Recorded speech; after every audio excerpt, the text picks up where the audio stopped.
எந்த ஒரு ஃபுட் கலர்ஸும் இல்லாம, எந்த ஒரு ஆர்ட்டிஃபிஷியல் ஃப்ளேவர்ஸும் இல்லாம, நேச்சுரல் இன்கிரீடியன்ட்ஸோட ஹெல்த்தியா, டேஸ்டியா ஒரு டெசர்ட் பண்ண முடியும்னா, உங்களால நம்ப முடியுதா? South east Asia, Singapore, Malaysia, Indonesia இந்த மாரி கண்ட்ரிகள்ல ரொம்ப ஃபேமஸான ஒரு டெசர்ட் தான் இது. இந்தியாலேருந்து போனவங்க கூட கண்டிப்பா இத ட்ரை பண்ணாம வந்திருக்கவே மாட்டாங்க. இந்த இயர் சம்மர் ஸ்பெஷல் செந்தூர் எப்படி செய்றதுன்னு பார்க்கலாம். இந்த செந்தூல் ட்ரிங்கோட மெயின் இன்கிரீடியன்ட்ஸ் இந்த பாண்டாங் லீவ்ஸ் தான். இத ரம்பைலன்னு கூட சொல்லுவாங்க. சிங்கப்பூர், மலேசியால நெறைய ஃபுட் ஐட்டம்ஸ்ல இந்த பாண்டாங் லீவ்ஸோட ஃப்ளேவர்ஸ் தான் அதிகமா இருக்கும். இந்த செந்தூல் ஜெல்லியுமே full and full pandan leaf flavours தான் இருக்கும்.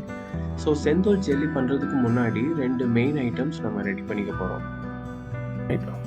1 cup red beans over night soak பண்ணி எடுத்து வச்சிருக்கோம். ஸோ இது கூட ஒரு பாண்டாங் லீவ், கொஞ்சம் சால்ட் சேர்த்து இது நல்லா மசிற அளவுக்கு நம்ம பாயில் பண்ணி எடுத்துக்கலாம்.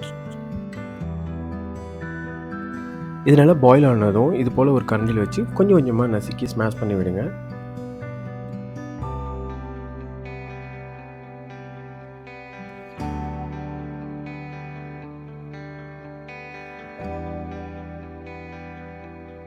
இதே சேம் ப்ராசஸ் நம்ம ஸ்வீட் கார்னுக்கும் பண்ண போகிறோம். 1 கப் ஸ்வீட் கார்ன், ஒரு பாண்டாங் லீஃப், கொஞ்சம் சால்ட்டு விட்டு நல்லா பாயில் பண்ணி எடுத்து வச்சுங்க. பாயில் ஆனதும் இதை லைட்டாக அப்படியே கொஞ்சம் கொஞ்சமாக ஸ்மாஷ் பண்ணி விட்டு எடுத்து வச்சுங்க. நெக்ஸ்ட்டு செந்தூளோட மெயின் இன்க்ரீடியன்ட்ஸ் இந்த செந்தூள் ஜெல்லி பண்ண போகிறோம்.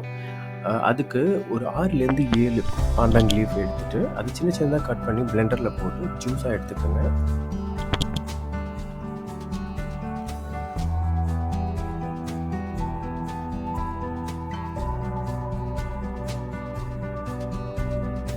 இப்போ ரெடி பண்ணி வச்சுக்கிற பாண்டாங் லீஃப் ஜூஸ் கூட 1 கப் கார்ன் ஸ்டார்ச் மாவு, 1/2 கப் ரைஸ் ஃப்ளோர் எடுத்துக்கலாம். இந்த கார்ன் ஸ்டார்ச்சுக்கு பதிலாக நம்ம தப்பியாக்கோ ஸ்டார்ச் கூட யூஸ் பண்ணலாம், மரவள்ளி கிழங்கு மாவு. இது நல்லா பபுள்ஸ் இல்லாமல் மிக்ஸ் பண்ணி எடுத்து வச்சுங்க.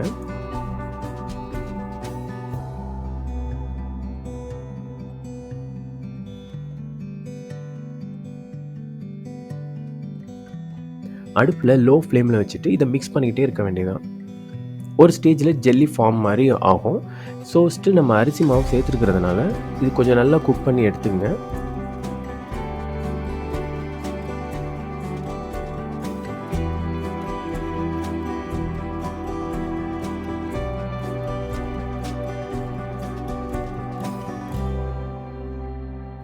இப்போ இது கொஞ்சம் சூடு ஆறுனதும் ஒரு பவுலில் நல்ல ஐஸ் வாட்டர் எடுத்துக்கோங்க. இது போல் ஒரு அன்னக்கரண்டியோ இல்லை பூந்தி கரண்டிலையோ இப்படி நம்ம பண்ணோம்னா நமக்கு செந்தூள் ஜெல்லி கிடச்சிரும்.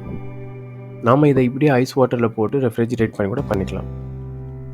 இதே செந்தூள் ஜெல்லி கடையிலலாம் பண்ணுறப்போ அந்த பாண்டாங் லீஃபோட எசன்ஸ் கூட சேர்ப்பாங்க, ஃபுட் கலர்ஸும் சேர்ப்பாங்க. நம்ம எதுவுமே இதில் சேர்க்கல.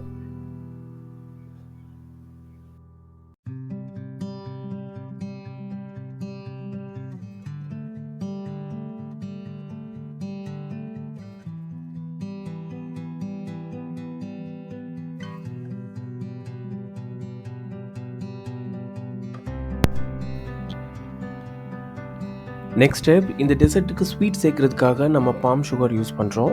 பாம் சுகர் அண்ட் பாண்டாங் லீஃப் இது சேர்த்து பாகு மாதிரி நம்ம காய்ச்சி எடுத்துக்கலாம்.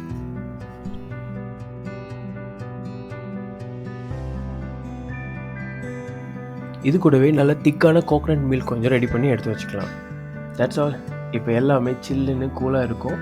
இப்போ நாம் இதை அசம்பிள் பண்ண வேண்டியது தான். ஷாப்பில் நல்லா துருவுன ஐஸ் மேலே இதை கொஞ்சம் வச்சு சர்வ் பண்ணுவாங்க. நாம் இப்படியே பவுல் ஜூஸ் கிளாஸில் வச்சு கூட நம்ம குடிக்கலாம்.